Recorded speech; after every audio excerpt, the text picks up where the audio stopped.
vienībā, būsim dziļā pakaļā, un mēs pat labi neesam tur, kur mēs esam. Izdeja attiecībā par Latvenergo. Tas jau nav viss. Tur bija viens tāds moments, kad mēs teicām, tiks sagraut rūpniecību. Sagraut, viss kārtībā.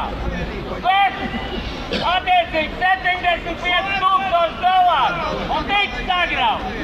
Alfa, kur mēs bijām priekšā amīšiem, 1/3 daļa no ražošanas, tika sagrauta.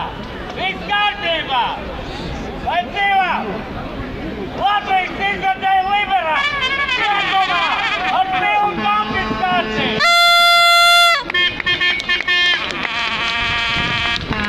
Un tāpēc nedrīkst privatizēt Latvenergo, tarifi.